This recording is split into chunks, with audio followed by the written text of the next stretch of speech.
चलिए शुरू करते हैं साथियों। आज अपन आरटीई 2011, अब 2011 कैसे 2009, तो 2009 वाली अपन पढ़ चुके हैं, ठीक है ना। जो मूल आरटीई जो है शिक्षा का अधिकार, वो 2009 वाला अपन ने पढ़ लिया।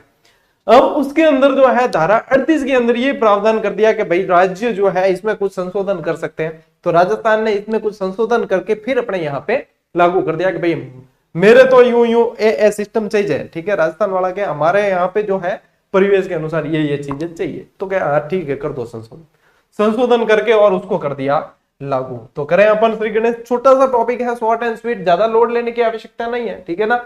और इन क्लास का मतलब ये है, देखो डिस्क्रिप्टिव आप लोगों के पास खूब मटेरियल है पढ़ने के लिए, ठीक है। क्लास का मतलब ये है, उनमें से मैं निचोड़ निकाल के लेके आया हूं कि आपको मुख्य चीजें क्या ध्यान में रखनी है, ठीक है ना। उसके इर्द गिर्द शब्द बहुत सारे मिलेंगे, दायरा कितना ही बढ़ा सकते हो, लेकिन जो मूल होता है ना कि हाँ ये चीज तो अपने को याद करनी, वो मैं अंदर से निकाल के लेके आया हूं, यानी धाराओं को इन शॉर्ट करके लेके आया हूं आप लोगों के लिए, सीधा सीधा याद करवाने के उद्देश्य से, ठीक है ना। चलिए शुरू करते हैं। तो आरटीई 2009 जो है साथियों, आरटीई 2009 की धारा 38 जो है उसके अंदर संशोधन की शक्तियां दी गई। उसी का प्रयोग करते हुए राजस्थान ने क्या किया, इसको 2011 में लागू किया। अब आरटीई 2009 अपन पढ़ चुके हैं, देख लेना, मैंने एक वीडियो भी डाला था धाराएं याद करवाने का वगैरह सब कुछ, तो वहां पे उसका खेल कर दिया अपन ने खत्म। अब यहाँ पे इसका खेल शुरू करते हैं और अभी कुछ ही मिनटों में खत्म कर देंगे, ठीक है।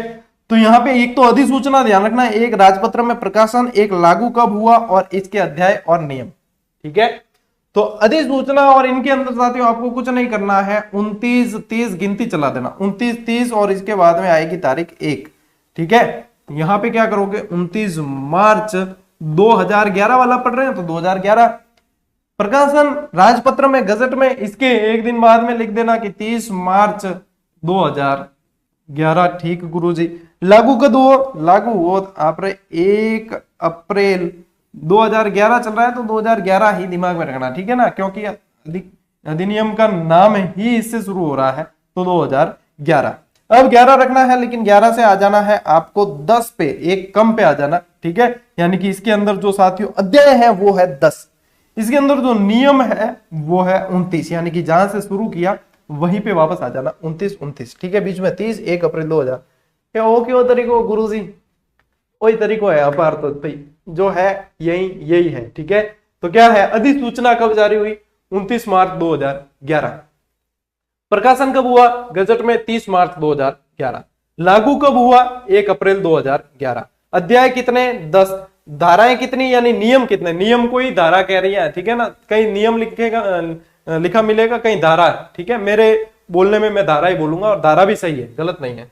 नियम कितने, 29। अब 29 आप लोगों को पता है 20 + 9 20 नोई, उनके 29 नियम होते हैं ना, इसलिए 20 नोई कहलाते, तो नियम आप ऐसे याद रख सकते हो, ठीक है। 20 नोई, 20 और 9 29 नियम, ठीक। ये है आपके इन शॉर्ट, जो शॉर्टकट में याद रखना है। बहुत हद तक प्रश्न बनने की संभावना रहती है यहाँ, और ये प्रश्न गलत नहीं होने चाहिए। अब बढ़ते हैं अपन आगे। तो नियम 1 जो है साथियों, उसमें क्या है, कोई भी चीज लागू हो रही तो उसका नाम है, उसका प्रसार है कि कितने एरिया पे लागू होगी, कैसे होगा, ठीक है। वो प्रारंभ है, कहां से माना जाएगा, ये सारी चीज बस। तो नियम 1 आपको याद करने की आवश्यकता नहीं, नियम 1 में तो नाम वगैरह, परिचय वगैरह वही आए, ठीक है। चलिए नियम 1 जो है वो याद करने की आवश्यकता नहीं। फिर अध्याय 2, अध्याय 1 से नियम 2 शुरू होगा। अध्याय 1 में नियम 2 है, ठीक है। वो क्या है कि परिभाषाएं, अध्याय 1 नियम 2 परिभाषाएं दे रखी है, नाम बता दिया। अब जो है परिचय कराएंगे, परिभाषाएं, ठीक है ना। अब परिभाषाओं में जैसे कुछ शब्द दे रखे हैं, जैसे कि निदेशक, ठीक है, जिला शिक्षा अधिकारी, प्रबंधन समिति, प्राथमिक विद्यालय, उच्च प्राथमिक विद्यालय, बाकी इनकी क्या दे रखी है, परिभाषाएं दे रखी है। जैसे कि निदेशक है, ठीक है ना, निदेशक में भी आपको कौन सा मानना है, प्रारंभिक शिक्षा, ठीक है ना, क्योंकि बात यहाँ आरटी की हो रही है, तो प्रारंभिक शिक्षा। तो निदेशक जो है उस प्रारंभिक शिक्षा विभाग का अधिकारी, पूरा ही हेड, ठीक है, विभागाध्यक्ष हो गया, तो वह निदेशक की परिभाषा दे रखी है। जिला शिक्षा अधिकारी, प्रारंभिक, इसमें भी ध्यान रखना, ठीक है, प्रारंभिक जिला शिक्षा अधिकारी। इसमें क्या है, प्रारंभिक शिक्षा जिला, मतलब प्रारंभिक शिक्षा का जिले पर मुख्य प्रभारी अधिकारी हो जाएगा, वो उसकी यही है परिभाषा, ठीक है। प्रबंधन समिति, एसएमसी आप लोगों को बता दी, एसएमसी एसडीएमसी दोनों पढ़ा रखी है, ठीक है, तो ये बता दी। और प्रारंभिक विद्यालय, प्राथमिक विद्यालय, तो प्राथमिक विद्यालय पहली से 5वीं तक की उनकी परिभाषा, और उच्च प्राथमिक में पहली से 8वीं तक के आते हैं, ठीक है ना, उच्च प्राथमिक विद्यालय। ये परिभाषाएं दे रखी है, और इसमें कोई, मैं मारवाड़ी में क्या कहेंगे, मैं कोई बैत भरो काम कौन है, यानी कि आसानी से याद हो जाएगा, ठीक है। चलिए साथियों आगे बढ़ते हैं। अध्याय 2 नियम 3 से 5, 2 3 का 5, 5 3 का 2, ठीक। अध्याय 2 3 से 5, तो नियम धाराएं आ गई आपके 3 से 5। अब धारा 3 क्या कहती है? धारा 3 है कि विद्यालय प्रबंधन समिति की संरचना और कृत्य। एसएमसी की संरचना और कृत्य, एसएमसी अक्षर कितना है? 3, कितना अक्षर है? 3। धारा कौन सी? 3। टंटो खत्म, ठीक। आगे बढ़ते हैं, संरचना और कृत्य। धारा 4 में क्या है कि विद्यालय प्रबंधन समिति की कार्यकारी समिति, कार्यकारी में अक्षर कितना है? 4। धारा कौन सी है? 4। अब कार्यकारी लिखा है, ठीक है, कार्यकारिणी मैंने नहीं लिखा, वो भी लिखोगे तो भी सही होगा याद करवाने के हिसाब से। अब कार्यकारिणी समिति आपको बताई थी, ठीक है ना, साधारण सभा बताई थी, कार्यकारिणी समिति बताई थी। जो 16 सदस्यीय वो समिति है वो कार्यकारिणी सदस्य है, समिति है, तो उसके बारे में यहाँ पे उल्लेख है, ठीक है। ये इन शॉर्ट है ये साथियों। अब इसके इर्द गिर्द बहुत सारे शब्द मिलेंगे, ठीक है। मेन जो चीज है, जो क्योंकि धाराएं भी पूछते हैं ना, तो गहराई से प्रश्न है। ये पूछ रहे कि राजस्थान, ये जो निःशुल्क बाल शिक्षा अधिकार 2011 है राजस्थान के संदर्भ में, इसकी धारा 4 में क्या? अब ये भी स्तरीय प्रश्न है, ठीक है ना, तो ये स्तरीय प्रश्न है। अब आपको इतना याद रह जाता है कि एसएमसी की कार्यकारी समिति के बारे में सर ने बताया था, तो भी आप बहुत अच्छी पोजीशन में हो। मैं लेवल एग्जाम का जो होता है उसको लेकर चलूंगा, ठीक है ना। मैं ऐसे नहीं करूंगा कि आप तैयारी 3rd ग्रेड की कर रहे हो और मैं आपको स्कूल लेक्चरर के लेवल का पढ़ाऊं, मैं आपको कॉलेज लेक्चरर के लेवल का पढ़ाऊं, ये नहीं होगा। जिन्हें ये लगे कि क्या पता लेवल अप डाउन जो भी है, तो देखो मैं तो लेवल से ही चलता हूं, जो लेवल है। जिन्हें ये लगे तो वो अपने स्तर पे जो है इसको बढ़ा सकता है, घटा सकता है, वो मैं कुछ भी नहीं कर सकता हूं, ठीक है ना। मेरे हिसाब से जो सही है वो है। फिर आपको ये याद हो जाए, इसके बाद में आप गहरे गोते लगाओ भले, लेकिन पहले लगाने से मतलब नहीं है। धारा 5 विद्यालय विकास योजना, ठीक है। धारा 5 क्या कहती है? अब एसएमसी काम हो गया। धारा 5 ये कहती है कि विद्यालय विकास योजना बनाई जाएगी एसएमसी द्वारा, ठीक है ना। अब विद्यालय विकास योजना जो है साथियों, वो 3 वर्ष ये योजना बनेगी, और उसमें भी 3 वार्षिक उप योजनाएं होगी। अब ये कब बनेगी कि जो जिस वित्तीय वर्ष में एसएमसी का गठन हुआ है, समझना इस बात को, जिस वित्तीय वर्ष में, ठीक है, जिस वित्तीय वर्ष में एसएमसी का गठन हुआ है, उस वित्तीय वर्ष के अंत होने से 3 माह पहले जो है ये योजना बना दी जाएगी, ठीक है। ये चीज है। अब इसके अंदर जो डिटेल यदि बात करें ना, आपको याद ये रखना है कि विकास योजनाएं हैं, 3 वर्षीय है, और उसके अंदर एक एक उप योजनाएं हैं, ठीक है। अब जिस वित्तीय वर्ष में गठन हुआ है उसके 3 माह पहले तक ये योजना बन जानी चाहिए, और 3 वार्षिक योजनाएं, बस इतना याद रख लेना। ये याद रख लिया ना तो आप अच्छी पोजीशन में हो, मानकर चलो, क्योंकि पढ़ने को बहुत सारी चीजें हैं साथियों। सिर्फ एक यही टॉपिक नहीं है जिसमें आपको गहरे गोते लगाने हैं, बहुत सारी चीजें, सारा याद रखना पड़ेगा। यदि सबके अंदर सभी याद रखने जाओगे तो कुछ भी याद नहीं रहेगा। तो इसलिए स्टेप बाय स्टेप आपको आगे बढ़ना पड़ेगा। मैं उसी तरीके से पढ़ा रहा हूं। यदि मैं आप लोगों की जगह तैयारी कर रहा होता या एग्जाम दे रहा होता तो मैं क्या पढ़ता? मैं वह चीज पढ़ाता हूं, बस इतना आप मानकर चलें। यदि मैं क्या पढ़ता और मैं उन्हें याद करता, ये चीज यानी कि जो क्लास में है उसमें कुछ भी भूलने लायक नहीं है, ठीक है, आप उन्हें छोड़ नहीं सकते, ये ध्यान रखना।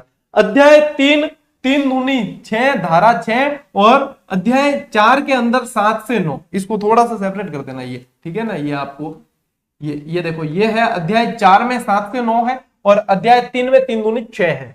धारा 6 ये कहती है साथियों कि छात्रों के लिए विशेष प्रशिक्षण या ब्रिज कोर्स का प्रावधान, कि जिस बालक का एडमिशन जो है आयु के अनुरूप जैसे करते हैं ना, तो वहां पे जो है छात्र पिछड़ना नहीं चाहिए, इसके लिए जो है इनके लिए ब्रिज कोर्स या ऐसा कोई प्रावधान किया जाएगा उनको वापस उससे कनेक्ट करने के लिए। तो ये कहती है आपके धारा 6। धारा 7 ये है साथियों के आसपास का क्षेत्र या सीमाएं जहां विद्यालय स्थापित किया जाना है।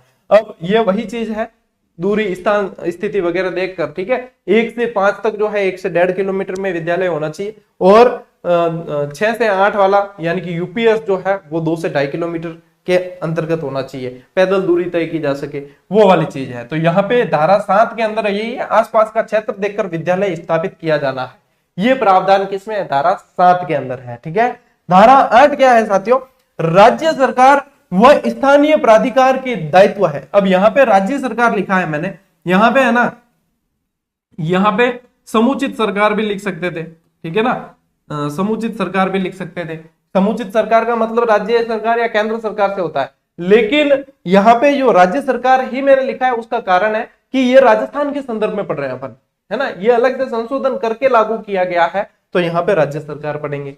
ठीक, राज्य सरकार और स्थानीय प्राधिकार में बता दिया आपको कि स्थानीय प्राधिकार में जो स्थानीय स्वशासन वाली समिति होती है चीजें, जैसे कि आपके पंचायतें हैं, नगर पालिकाएं हैं, वो इनके दायित्व का उल्लेख है किसमें, 8 के ठाट में। धारा 9 ये कहते हैं कि स्थानीय प्राधिकारी द्वारा बालकों के अभिलेखों का रखा जाना, ठीक है, बालकों के अभिलेखों का रखा जाने का मतलब यह है कि बालक के आयु संबंधी प्रमाण ये रखा जाना, ये इसके अंतर्गत आ जाएगा। धारा 9 के अंतर्गत स्थानीय प्राधिकार द्वारा बालकों के जो है ये मतलब आयु से संबंधित इसके अंदर आता है, ठीक है ना, तो बालकों के अभिलेखों का रखा जाना वो आ जाएगा आपके धारा 9 के अंदर। देखो ज्यादा लोड लेने की आवश्यकता नहीं है, बिल्कुल आसानी से इजी वे में, है ना, इतना याद हो जाए तो फिर आप भले चाहे जितना दायरा बढ़ा दो, कहीं कोई समस्या आने वाली नहीं है।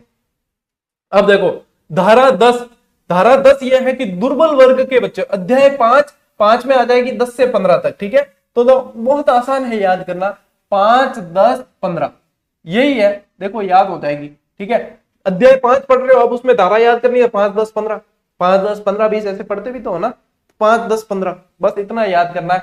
और धारा 10 अब देखते हैं अपन, धारा 10 यह है साथियों दुर्बल वर्ग से मतलब है कि गरीबी रेखा से नीचे जीवन यापन करने वाले उन बच्चों को 25% सीटों पर प्रवेश दिया जाएगा। निजी शिक्षण संस्थाएं जो है उनके अंदर रिजर्व रहेगी 25% सीटें उनके लिए, और ये आरटी 2009 में मैं आपको पूरा समझा चुका हूं, ठीक है। तो ये यहाँ पे 25% सीटों वाला यहाँ कहाँ है, धारा 10 के अंदर है। धारा 11 के अंदर है कि राज्य सरकार द्वारा प्रति बालक व्यय की प्रतिपूर्ति, ठीक है, किसके द्वारा, राज्य सरकार द्वारा प्रति बालक, यानी कि आप देखो सरकारी स्कूल में फीस वगैरह लेते नहीं है, लेकिन वहां से जो है उनके ऊपर जितना वहन जैसे व्यय आ रहा है उनकी प्रतिपूर्ति का दायित्व किसका होगा, राज्य सरकार का होगा, ये कहती है धारा 11। धारा 12 साथियों ये आयु प्रमाणीकरण संबंधी दस्तावेज विकल्प, कि विकल्प क्या क्या हो सकते हैं, बाध्य नहीं किया जा सकता, लेकिन विकल्प और इसके अलावा क्या क्या हो सकते हैं, ठीक है। तो सबसे पहले ध्यान रखना कि अस्पताल या सहायक नर्स जैसे एएनएम का रजिस्टर है, ठीक है, उसका अभिलेख भी मान्य है, ठीक है, कि एक तो जन्म प्रमाण पत्र यदि जारी किया हुआ है तब तो सबसे पहली चीज तो वो है, यदि वो नहीं है तो फिर विकल्प क्या है पास में, तो यहाँ पे विकल्प के तौर पर आता है कि अस्पताल का रजिस्टर या सहायक नर्स का रजिस्टर है उसके मिलान के आधार पे भी ये भी मान्य है, ठीक है। आंगनवाड़ी अभिलेख कि बच्चे को आंगनवाड़ी में दाखिला दिलाया है कभी भी, तो फिर जो है वहां पे उसके अभिलेख में भी तो लिखा होगा कि भाई इसकी डेट ऑफ बर्थ ये थी या तो वो अभिलेख भी मान्य है। इसके अलावा ये नहीं है तो ये, ठीक है, ये भी नहीं है तो फिर अभिभावक द्वारा जो घोषणा पत्र है कि भाई मेरे टाबर फलानियों है और फलानिया की उम्र इतनी है, वो घोषणा पत्र भी वैलिड है, ठीक है। सबसे पहले यदि जन्म प्रमाण पत्र है तो बेस्ट, नहीं है तो अस्पताल या सहायक नर्स का रजिस्टर, एएनएम का रजिस्टर है वो भी वैलिड है। आंगनवाड़ी अभिलेख, ठीक है। अभिभावक द्वारा घोषणा पत्र कि अभिभावक कहते हैं फलानी की उम्र इतनी है, मार साहब माननी पड़ेगा, मार साहब के बाबूजी सर आंखों पर, तो ठीक है अभिभावक का घोषणा पत्र, बस इसके अलावा ज्यादा क्या चाहिए, हो गया। धारा 13 ये कहती है साथियों कि प्रवेश के लिए विस्तारित अवधि जो है 6 माह है। अब जैसे 30 सितंबर आपको बताई थी प्रवेश के लिए, लेकिन विस्तारित अवधि इसमें 6 माह का प्रावधान बताया, और मान लो कि फलानिये का एडमिशन जो है वो 6 माह के भी बाद हो रहा है, ठीक है, फलानिये का 6 माह के बाद हो रहा है तब, तो फिर उसको जो है उसके कोर्स को पूरा करवाने के लिए अलग से वो ब्रिज कोर्स टाइप का वो करवाना पड़ेगा, ठीक है ना, उसको वापस उस लेवल पे लाने की जिम्मेदारी भी निर्वहन करनी पड़ेगी, ये चीज है। तो विस्तारित अवधि क्या है, 6 माह है, ठीक है। धारा 14 ये कहती है साथियों कि विद्यालयों की मान्यता संबंधी प्रावधान है, ठीक है ना, मान्यता देने संबंधी प्रावधान है धारा 14 के अंदर। और धारा 15 के अंदर क्या है, मान्यता वापसी संबंधी, 14 में देने की है और कोई नियम फॉलो नहीं करे या कोई ऐसी चीज हो गई तो मान्यता वापसी संबंधी भी प्रावधान धारा किसके अंदर, 15 के अंदर है, ठीक है। तो धारा 14 और 15 मान्यता से संबंधित आ गए। ठीक है, अब अध्याय 6 और इसमें जो है 16 से 21 तक की धाराएं हैं। 15 तक हो गई, यहां 16 से 21 तक की है अध्याय 6 में। अब देखो ये बिल्कुल स्मार्ट है साथियों, ये मतलब ये समझ सकते हो आप कि ये ट्रिक्स ही है सारी की सारी। आपको इसके इर्द गिर्द बहुत सारी सामग्री मिलेगी, चाहे कोई भी किताब है, चाहे मेरी किताब भी यदि आप देखोगे ना गाइड में, तो इसके अंदर पूरी डिटेल मिलेगी, क्योंकि किताब फिर जो डेस्क्रिप्टिव होती है वो पूरी डिटेल के लिए होती है, तो ये मिलेगी। लेकिन ये जो है ये नोट्स मेकिंग पैटर्न है कि हमें नोट्स यदि हम बनाते तो हम क्या नोट्स बनाते हैं, हमें क्या चीज उसमें से मुख्य निकाल कर याद करनी है, वो ये क्लास है। ठीक है ना, तो कोई भी ये ना समझे कि सर क्या इतना ही आएगा, क्या हमें और पढ़ना है, या ऐसे कोई कमेंट आते हैं कई बार। ठीक है ना, वहां पे वो आपको समझना है, क्यों मैं पढ़ाता हूं आपको नोट्स मेकिंग पैटर्न पे पूरा का पूरा, कि एग्जाम की दृष्टि से जो बिल्कुल इंपॉर्टेंट है कि एग्जाम में सीधे सीधे बनता है वो ये। अब समझने के लिए जो है वो दायरा आप अपने हिसाब से बढ़ा सकते हो। तो ये है पूरे के पूरे निचोड़ है। धारा 16 कहती है विद्यालय संबंधी न्यूनतम अर्हता। अब न्यूनतम अर्हता यानी कि न्यूनतम उसके लिए पास में ये योग्यता होनी चाहिए। ठीक है, क्या कहती, कौन सी धारा है, धारा 16। याद कैसे रखोगे, देखो 16 वर्ष की बाली उम्र को सलाम, ए प्यार तेरी प्यारी नजर को सलाम, यानी बॉलीवुड के अनुसार प्रेम प्रसंग की न्यूनतम आयु 16 वर्ष है। अब पर कोई कह कौन रिया, ठीक है ध्यान पड़ियो, कल को कोई लपड़ो होगो तो क्या गुरु जी कहो 16 वर्ष की उम्र, कोई कौन है बॉलीवुड के अनुसार, बॉलीवुड थाने कोई मान्यता है कौन, बॉलीवुड के अनुसार 16 वर्ष की उम्र जो है वो प्रेम प्रसंग के लिए उचित मानी गई है। तो यहाँ पे 16 से अपन को क्या ध्यान रखना है, उल्टी जगह दिमाग नहीं चलाना है, दिमाग ये चलाना है कि 16 के अंदर सर ने किस लिए बताया कि न्यूनतम अर्हता बताई है, इसलिए कि न्यूनतम इतनी उम्र, ये याद करवाने का तरीका है, याद करवाने के हिसाब से बताइए। और यदि 16 नहीं है, न्यूनतम 17 है, तो देखो 17 के अंदर क्या है, न्यूनतम अर्हता शिथिलीकरण, उसके अंदर थोड़ा सा शिथिलीकरण, क्या 17 है, चलो शिथिलीकरण है, आप 17 में शिथिलीकरण आ गया। भाई 18 है, धारा 18 न्यूनतम अर्हता को अर्जित किया जाना, यदि नहीं है तो अर्जित किया जाना है। 18 के बाद में मतलब क्या मिल जाएगा, ग्रीन कार्ड, ठीक है, वोट देने का अधिकार, यानी 18 में तो पूरा फिर आपको अर्जित करना ही, ठीक है ना। ये प्रावधान किसमें है, आपके धारा 18 के अंदर। काम खत्म, 16, 17, 18 विद्यालयों की ये अर्हता से संबंधित हो गई। ठीक है, धारा 19 है साथियों, अध्यापकों के वेतन भत्ते सेवा संबंधी प्रावधान। ठीक है, इनमें क्या है, वेतन भत्ते, ये वैसे भी बहुत दिखते हैं, सबको दिखते हैं ये। ठीक है, मारसा गुरुजी गणा हुआ है, ठीक है, अरे मारसा घना कमावे, मारसा घना कमावे पर मारसा बनन खातिर पापड़ की बेलिया, सब मुश्किल नौकरी आज की तारीख में कोई है ना जिसको हासिल करना वो मास्टर की है। कंपटीशन कितना, 12 लाख फॉर्म आए थे रीट पात्रता में, 6 लाख पास हुए, उसमें भी फिल्टर लगाया, अभी तो एक फिल्टर पास हुआ है, अब दूसरे फिल्टर में और छनना पड़ेगा। मतलब देख लो, उसमें 4-4 बार एग्जाम आके खिसक जाते हैं, वो सब चीजें इतनी कठिनाई के बाद में, और उसके बाद भी लगने के बाद, मैं जहां तक देख रहा हूं नई पीढ़ी जितनी भी लगी है बड़े शिद्दत से, बड़े तबीयत से पढ़ाते हैं बहुत। सिर्फ एक जो वहां पे कमी रहती है वो है कि गैर शैक्षणिक कार्य बहुत ज्यादा आते हैं, तो वहां पे क्या होता है कि पढ़ाई डिस्टर्ब होती है, सीधी सी बात है, गैर शैक्षणिक कार्यों से पढ़ाई डिस्टर्ब होती है। लेकिन ये मजबूरी है कि यदि इसके लिए कोई अलग से कार्मिक की व्यवस्था की जाए ना, कोई ऐसा पद सर्जित करके, तो पढ़ाई का स्तर निश्चित रूप से सुधरेगा, क्योंकि नई पीढ़ी खुद मेहनत करके आती है, उन्हें पता है कि हम कितनी मेहनत करके लगे, तो हम पढ़ाएंगे, और उनके अंदर मतलब पढ़ाने के लिए खून उबाल मारता है कि हम इनको पढ़ाएंगे, इस तरीके से याद कराएंगे, लेकिन उन्हें मौका तो मिले, ये चीजें हैं। ठीक है, तो ये चीजें दिखे भाई, की कर सका, दिखे आवे, बिल्कुल आवे।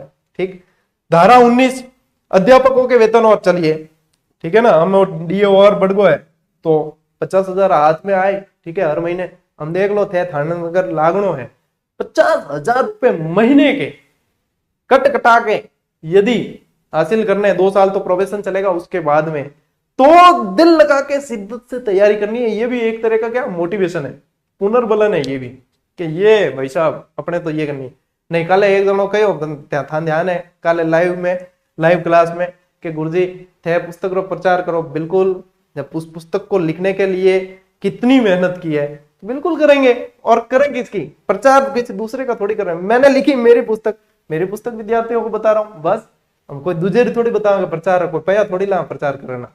तो ये है चीजें, तो यहाँ पे तो ये ऐसे ही चलता है साथियों, ये सारी चीजें बालक कह रहा है, बालक कर दिया है। चलिए आगे बढ़ते हैं।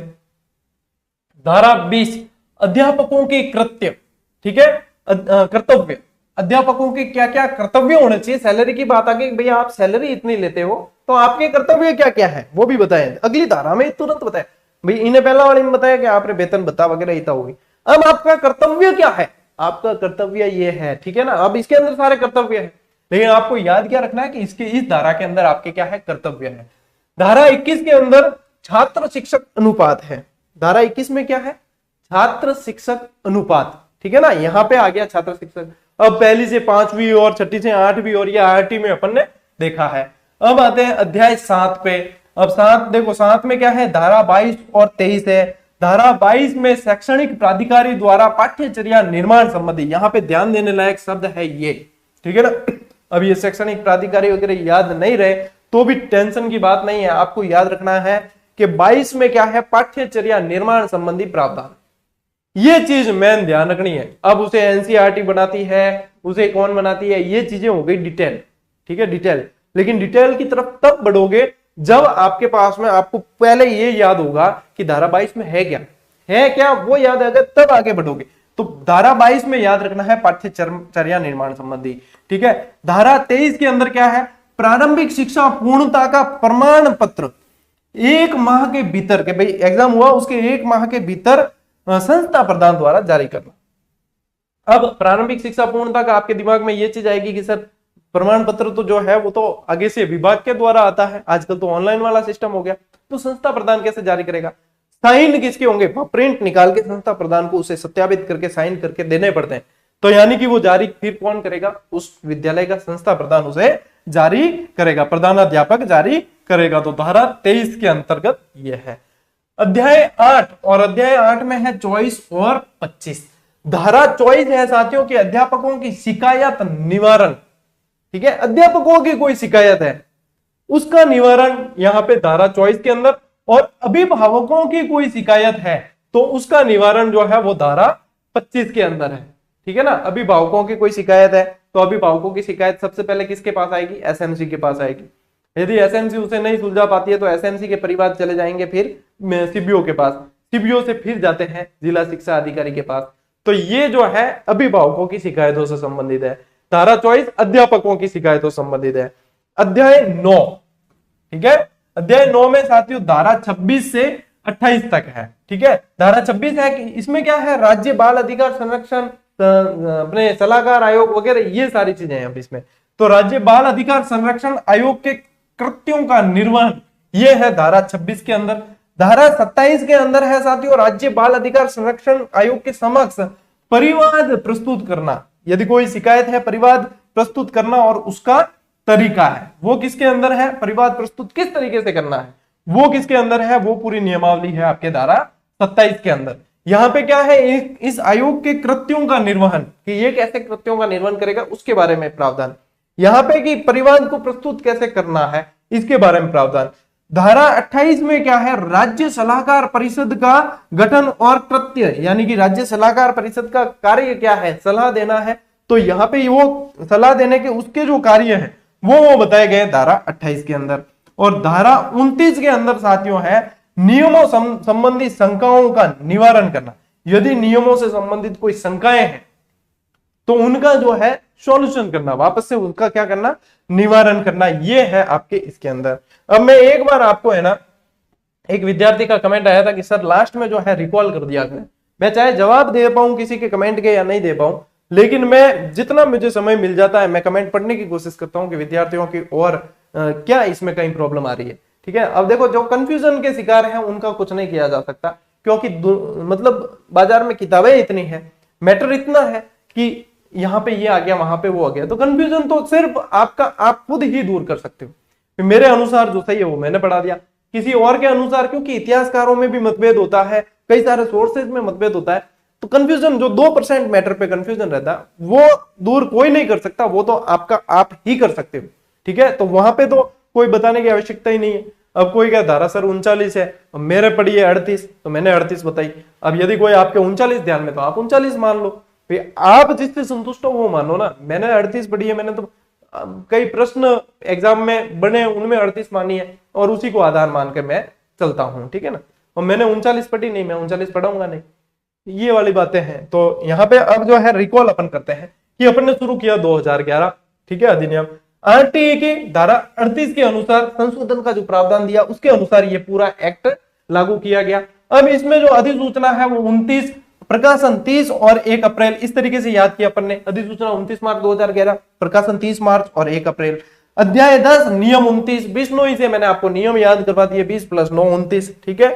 नियम 1 में सिर्फ नाम प्रसार वगैरह ये परिचय मतलब आ गया।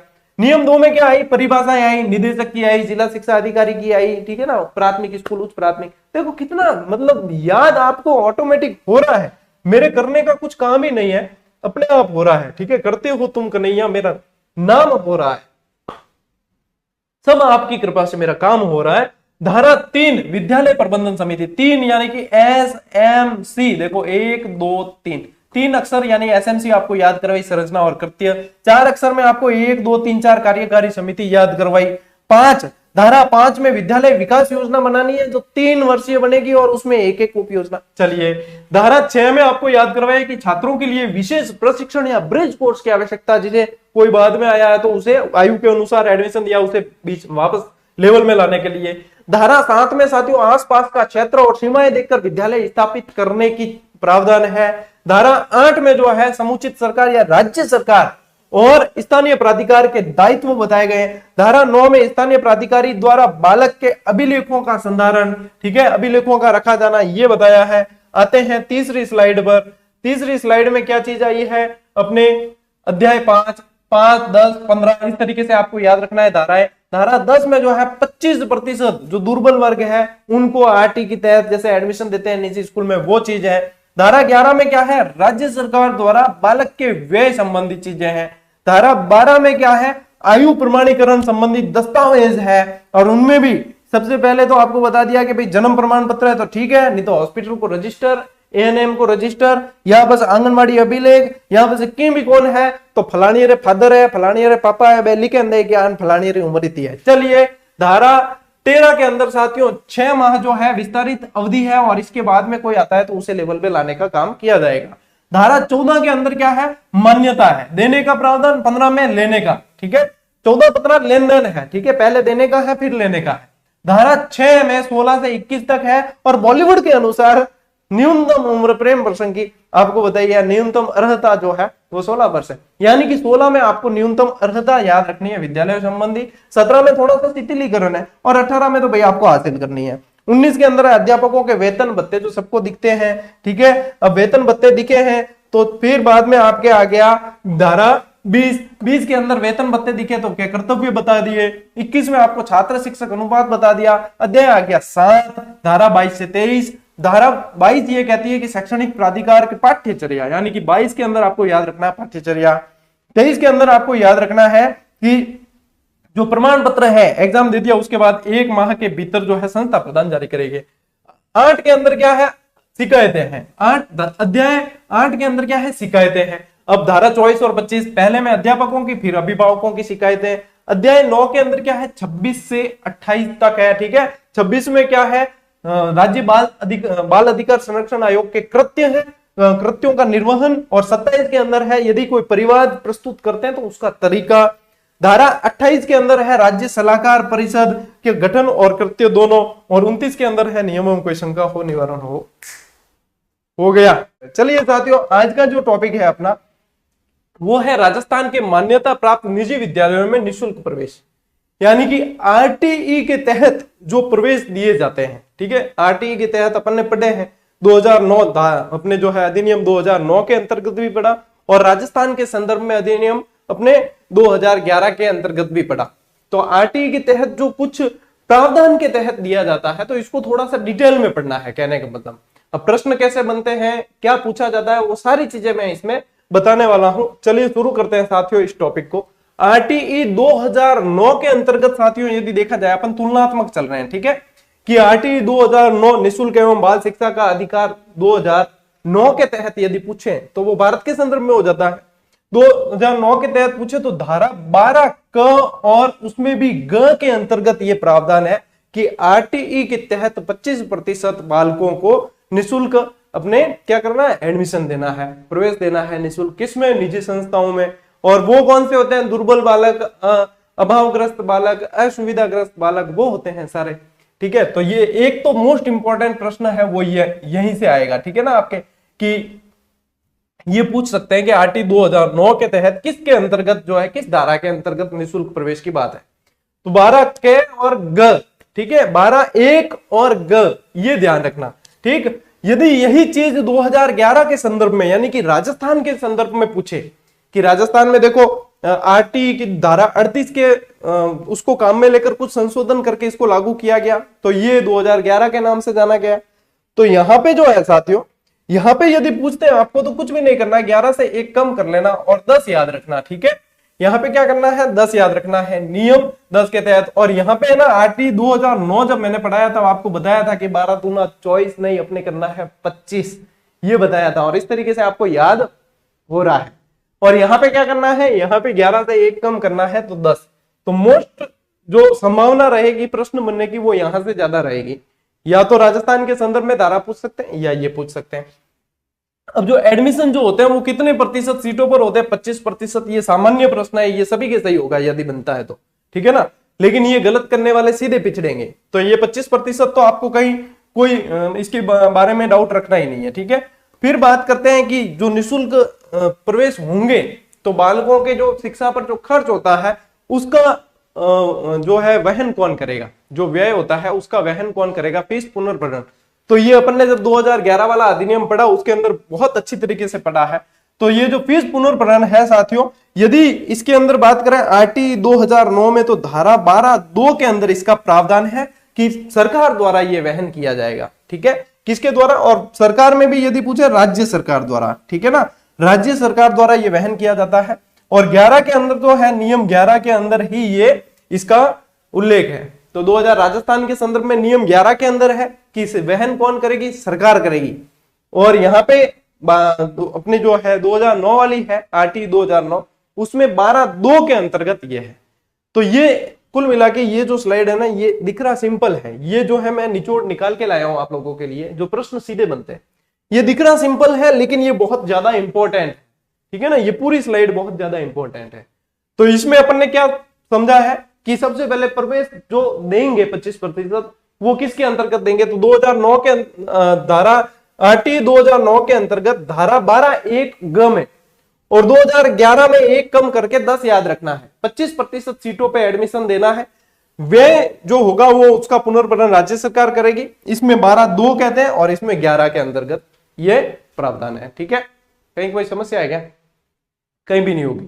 अब थोड़ा सा आपको याद ही करना होगा, बाकी क्या है निचोड़ तो निकाल के आ गया है। अब देखो प्रवेश सत्र, यानी कि ये इसके अंतर्गत जो 25% ये सीटें हैं, इस पे प्रवेश कब से शुरू किए गए? 2012-13 से शुरू किए गए। ठीक है ना, एक एक चीज मैं सीधा निकाल के दे रहा हूं आपको, सीधी याद ही करनी कि ये सारी चीजें पढ़ ली। इसके बाद में फिर प्रश्न बनता है कि प्रवेश कब से दिए गए। भाई अपन जब पढ़ते थे, जैसे अपने एडमिशन मेरा पहली में हुआ होगा तब नहीं था ये प्रावधान। ठीक है ना, बाद में धीरे धीरे होती है ये, क्यों आरटी तब लागू नहीं हुआ तो प्रावधान कहां से होगा। तो फिर ये जो है 2012-13 के अंदर शुरू किया गया। अब इसमें क्या है, ये मतलब बहुत ज्यादा इसके अंदर मतलब श्रम साध्य है, यानी कि बहुत सारे कार्य होते हैं इसके अंतर्गत।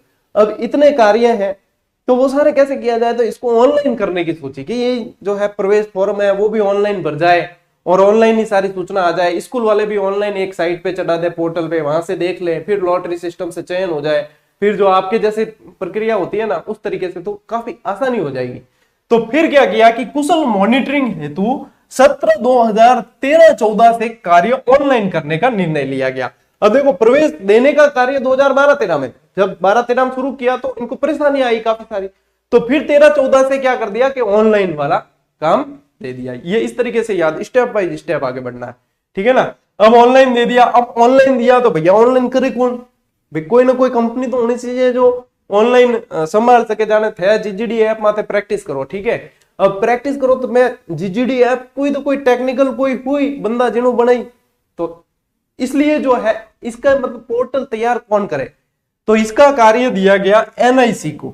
ठीक है, एनआईसी द्वारा इनके पोर्टल तैयार किया गया। एनआईसी का मतलब है नेशनल इंफॉर्मेटिक सेंटर, ठीक है। और ये जो जैसे अपनी शिक्षा विभाग की साइट है शाला दर्पण, ठीक है ना, ये शाला दर्पण की का ही होम पेज जो होता है उसका मैं स्क्रीनशॉट काट कर लगाया है मैंने यहाँ।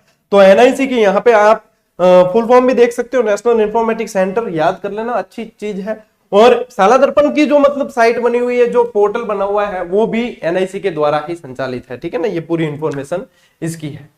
तो यहाँ ये स्लाइड अब मतलब दिख रहे बिल्कुल कम है कि ये क्या है, ये तो आसानी से याद हो जाएगी चीजें, लेकिन ये जो है एक निचोड़ निकाल कर लाया हुआ है, तो इसे हल्के में मत लेना। ऐसी क्लासेस आप, हालांकि मेरे कहने का काम नहीं, आप कंपेयर करके देखते हो, ये है कि पेड कोर्स कई लोगों ने ले रखे हैं लेकिन वो पढ़ रहे हैं यहां से, तो मतलब एक वो चलन होता है, एक वो भेड़ चाल सी हो जाती है कि क्या पता यहां से कोई कमी नहीं रह जाए, क्या पता गौरव सर कहीं कमी रख दे, कि वो पैसे लेकर पढ़ा रहे हैं तो वो कमी नहीं रखेंगे, वो पूरा पूरा देंगे।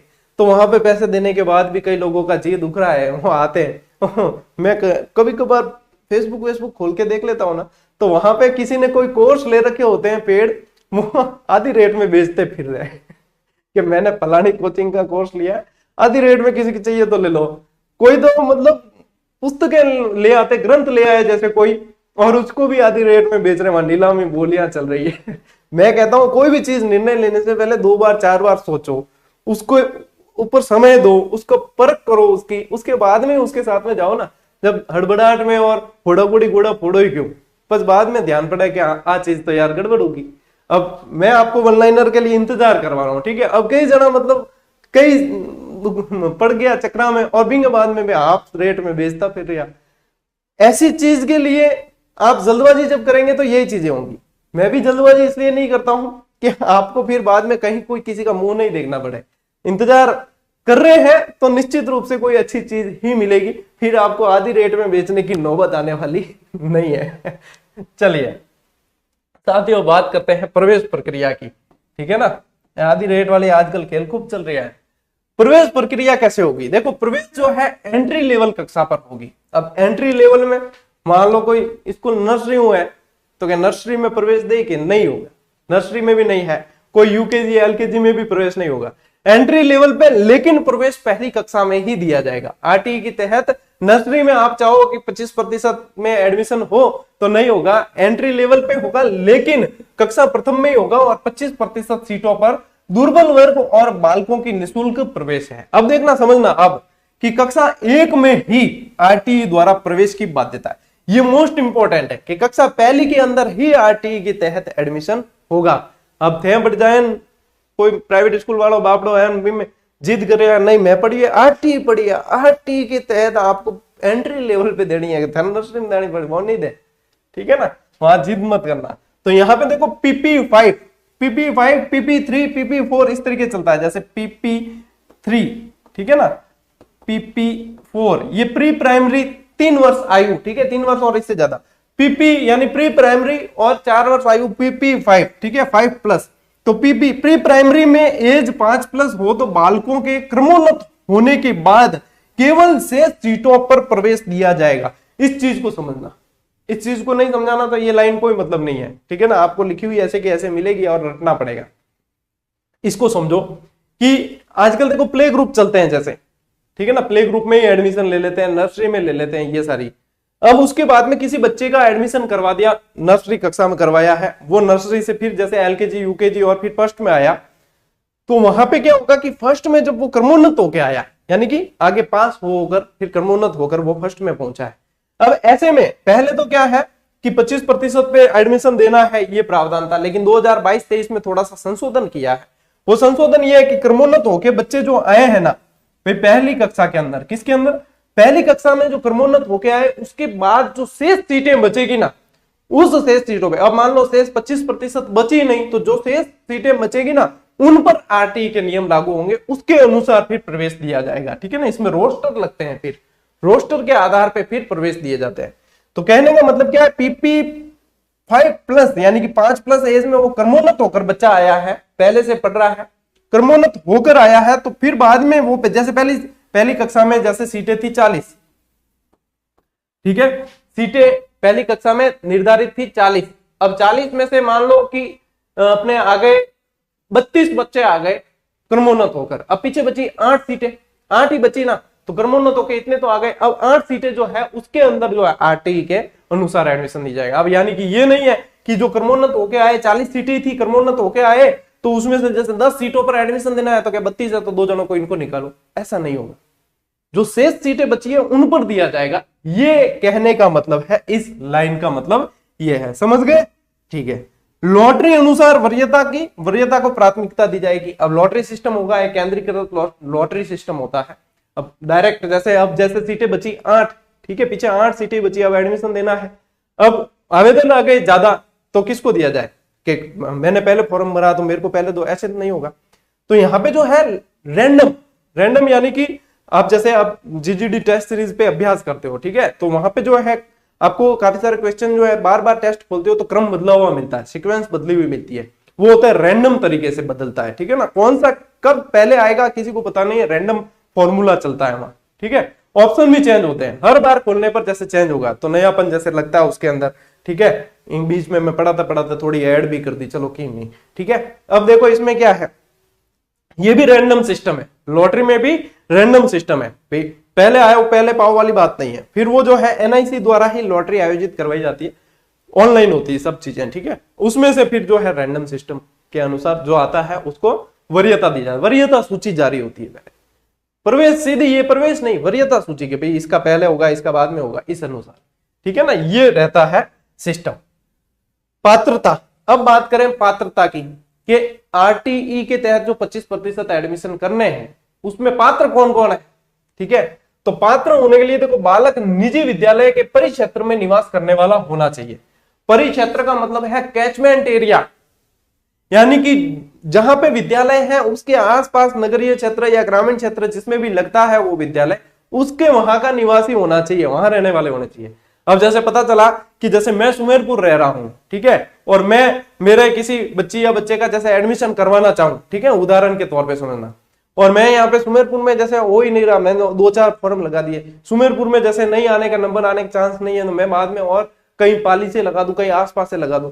तो वहां पे मतलब वो है कि उस परिक्षेत्र का होना बहुत जरूरी है, उनको ही वहां पे दिया जाएगा। उस परिक्षेत्र का नहीं है तो आपके एडमिशन होगा ही नहीं, ठीक है ना। वहां आसपास रहने वालों का ही ये नियम लागू होता है, वो ही पात्र होते हैं इसमें, ठीक है। फिर देखो, बालक जो है दुर्बल वर्ग या असुविधाग्रस्त समूह से हो। अब ये क्या होता है दुर्बल वर्ग और असुविधाग्रस्त, इनमें बहुत सारी कैटेगरी दे रखी है जो मैं अगली स्लाइड पे बताऊंगा आपको। इस कैटेगरी से होना चाहिए, ठीक है ना, जैसे बीपीएल है, एसटी, एससी वगैरह, इनमें वर्ग दे रखे हैं सारे, वो मैं बताऊंगा अगली स्लाइड में। फिर देखो, अभिभावकों की जो वार्षिक आय है वो 2.5 लाख रुपए से कम हो, ये भी शर्त अनिवार्य है, उनको ही दिया जाएगा। अब जिनके मतलब 10 लाख रुपया कोई सालाना कमा रिया है, माने आरटी में फ्री देने के काम, फीस भरो और करो एडमिशन, मन थोड़ी दे कि इन इनाम दे के 2.5 लाख को कम है वार्षिक आय, तो इनको ही प्रवेश दिया जाएगा। प्रवेश आयु अनुरूप हो, ठीक है। अब आयु अनुरूप का मतलब यह है कि कक्षा 1 एंट्री लेवल है, यहाँ कक्षा 1 में प्रवेश देने के लिए 5 वर्ष से तो अधिक उम्र होनी चाहिए, ठीक है ना, 5 वर्ष पूरे या 5 वर्ष से अधिक उम्र होनी चाहिए, लेकिन 7 वर्ष से कम होनी चाहिए।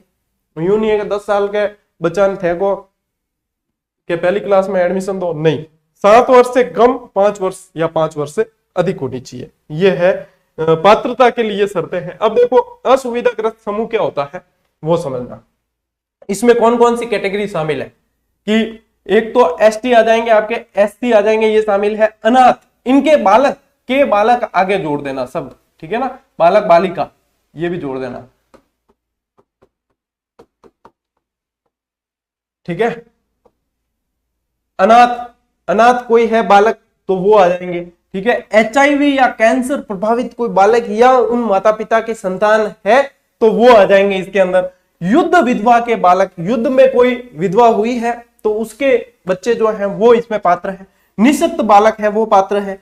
पिछड़ा या विशेष पिछड़ा वर्ग जिनकी आय 2.5 लाख रुपए से कम है वो पात्र है। और बीपीएल, ये है असुविधाग्रस्त की कैटेगरी, ठीक है, कि ये पात्र होंगे, बाकी पात्र नहीं है, ठीक है, इनके अलावा पात्र नहीं है, यही कर सकते हैं। अब इनको एडमिशन कराना है तो इनके आवश्यक दस्तावेज क्या क्या है, डॉक्यूमेंट्स क्या क्या लगेंगे वो भी तो जरूरी है। आपका सिलेक्शन हो गया तो फिर आप डॉक्यूमेंट्स वाले वीडियो देखते हो कि डॉक्यूमेंट्स क्या क्या चाहिए। अब तो सुविधाएं हो गई, यूट्यूब पे वीडियो बता देते, पहले पूछना पड़ता था किसी को कि भाई क्या क्या चाहिए, लिस्टें दे जो, वो करो, ये सब। तो ये है डॉक्यूमेंट्स। जन्म प्रमाण पत्र, ठीक है, यदि उपलब्धि नहीं है तो, कि जन्म प्रमाण पत्र है ही नहीं, तो मैंने आपको आरटी 2011 वाली पढ़ाई थी, उसके अंदर बताई थी, यही चीजें बताई थी कि अस्पताल या नर्स एएनएम का रजिस्टर वो भी मान्य है, ठीक है। आंगनवाड़ी अभिलेख, आंगनवाड़ी में एडमिशन कराया, वो भी तिथि यहां से मान्य है। आधार कार्ड मान्य है, ठीक है ना, आधार कार्ड भी मान्य है, ये सारी चीजें मान्य है। और इसके अलावा जो है अभिभावक अपने क्या कहते हैं, स्व घोषणा प्रमाण पत्र भी दे सकते हैं, ठीक है ना।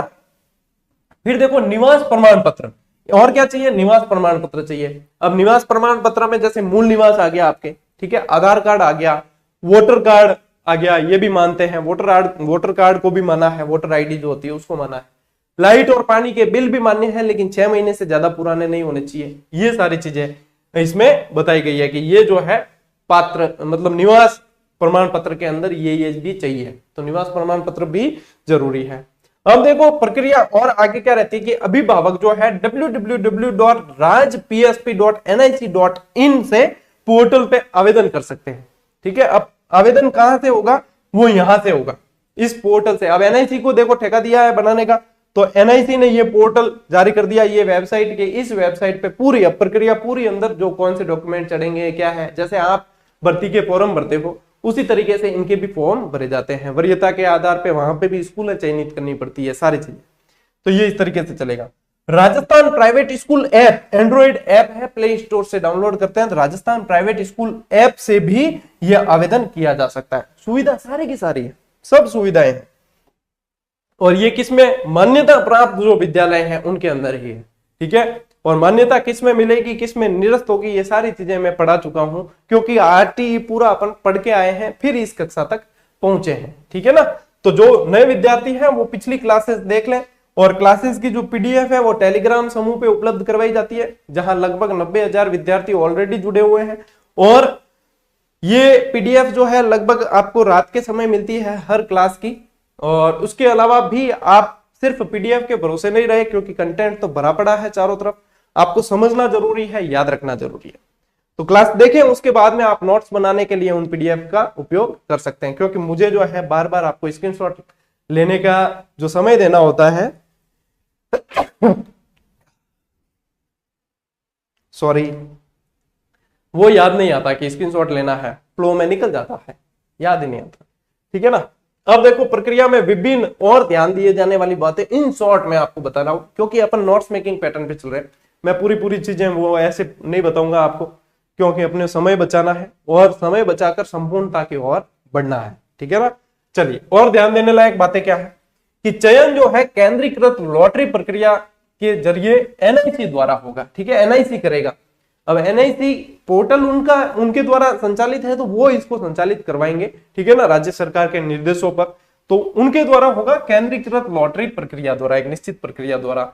ये प्रवेश सूची, ये प्रवेश है तो केवल वरीयता सूची होगी, ठीक है ना। ये जो लॉटरी के बाद में जो सूची देगा वो सिर्फ वरीयता सूची होगी, कि वरीयता क्रमांक के अनुसार सूची होगी, वो फाइनल एडमिशन लिस्ट नहीं है, तो इसको भी ध्यान में रखना है।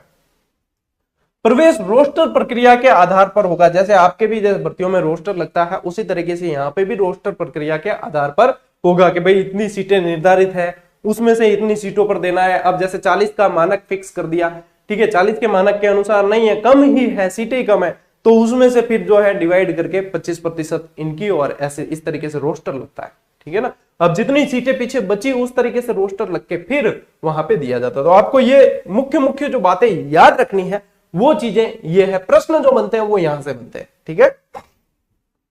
आरटी परिवेदनाएं, यदि कोई परिवेदना है, जैसे कि किसी ने फर्जी एडमिशन का कोशिश कर दी और फर्जी डॉक्यूमेंट बना के और किसी के ध्यान में आता है, तो वो परिवेदना कहां पेश की जाए और परिवेदनाओं का निस्तारण कैसे होगा, उसकी बात है कि परिवेदनाओं का निस्तारण सीबीओ या जिला शिक्षा अधिकारी कार्यालयों पर गठित 3 सदस्यीय कमेटी द्वारा किया जाएगा। एक 3 सदस्यीय कमेटी गठित होगी, उनके द्वारा ये इन परिवेदनाओं का निस्तारण किया जाएगा। और इन कमेटी में कौन होगा, देखो जिला शिक्षा अधिकारी, अतिरिक्त जिला शिक्षा अधिकारी और आरटीई प्रभारी। अब जैसे प्रभार किसी को दिया हुआ है, जैसे सहायक कनिष्ठ को दिया हुआ है या कोई भी, तो वो आरटीई प्रभारी और ये बाकी दो शामिल होंगे, ये चीजें इसके अंदर आएगी। ये परिवेदनाओं का क्या करेंगे, निस्तारण करेंगे। ठीक है, इंपॉर्टेंट चीज जो समझनी है, यदि किसी विद्यालय में एंट्री कक्षा के अंदर, एंट्री लेवल की जो कक्षा है उसमें एक भी नॉन आरटीई प्रवेश नहीं है, हम नॉन आरटीई से तो जो 25% देने वो है, नॉन आरटीई का मतलब है कि एक भी एडमिशन दूसरा हुआ ही नहीं। ठीक है, आरटीई के अलावा कोई एडमिशन नहीं हुआ है, नहीं होता है, तो उस विद्यालय में आरटीई प्रवेश नहीं लिया जा सकेगा। क्यों?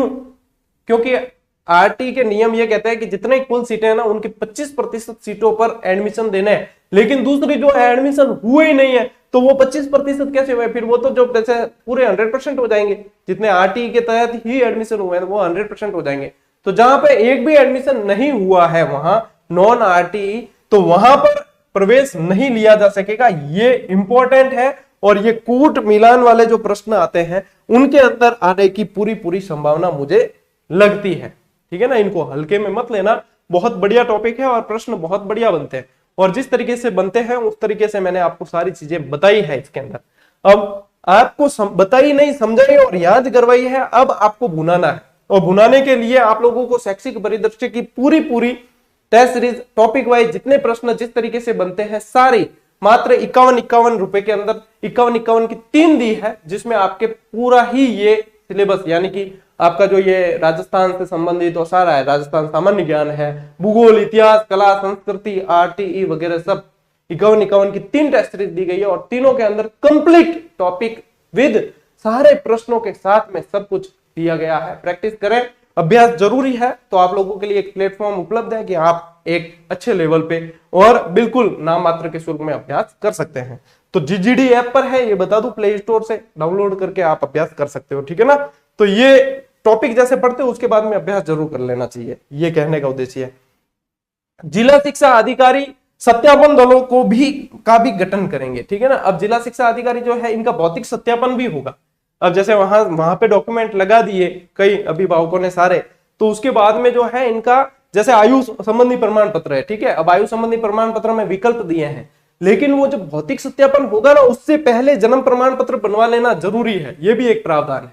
तो भौतिक सत्यापन के लिए सत्यापन टीमें भी गठित होगी। एक तो ये सत्यापन टीमें साधारण सत्यापन टीमें होगी, ठीक है, जो उनके परिक्षेत्र के उनका सत्यापन करेगी, जिसमें जो एक तो होता है मुख्य मेन राजपत्रित अधिकारी गजेटेड ऑफिसर होता है, और एक व्याख्याता, और उनको शामिल कर लेते हैं। ठीक है ना, व्याख्याता है या उनके अनुसार उसमें शामिल करते हैं। एक होते हैं विशेष सत्यापन दल। विशेष सत्यापन दल क्या होते हैं, सैंपल चेकिंग करते हैं। क्या करते हैं, सैंपल चेकिंग के रैंडम कोई भी स्कूल में उठाते हैं।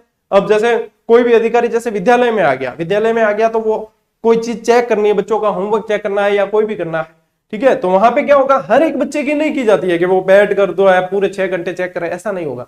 वो सैंपल चेकिंग करेंगे, किसी भी बच्चे की ले ली 2-4 की, और फिर देखेंगे कि हाँ वो, तो ये सैंपल चेकिंग भी जो है विशेष सत्यापन दल भी गठित होते हैं, जो सैंपल चेकिंग करते हैं, जो जिला शिक्षा अधिकारी के वहां से गठित होते हैं। ठीक है, तो ये चीजें हैं साथियों आपके आती है मान्यता प्राप्त विद्यालयों में निजी प्रवेश से संबंधित जो भी मुख्य जितनी चीजें हैं जहां से प्रश्न बनते हैं। ठीक है ना, वैसे तो अब यदि आप डॉक्यूमेंट इनके डाउनलोड करो साइट से तो आपके डॉक्यूमेंट पूरे 100 पेज के भी मिल जाएंगे। ठीक है, लेकिन वो जो इंपॉर्टेंट चीजें यानी जो एग्जाम की दृष्टि से जरूरी है, एग्जाम में प्रश्न जिस अकॉर्डिंग बनते हैं, वो सारी चीजें मैंने क्लास में देने की कोशिश की है। अब देखो, ज्ञान का दायरा, ज्ञान अनंत है, जितना दायरा बढ़ाना चाहो बढ़ाना है, लेकिन ये चीजें कंठस्थ होनी चाहिए और ये चीजें आपको पिछड़ने नहीं देगी, क्योंकि आप इसको करने के बाद में किसी से भी जो कहीं कोई जैसे कोई कोचिंग में कर रहा है या आपका कोई विश्वास है कि वो बहुत अच्छी तैयारी कर रहा है, उससे डिस्कस करके उससे पूछ कर देखे कि आपका लेवल वास्तव में सही है या नहीं है।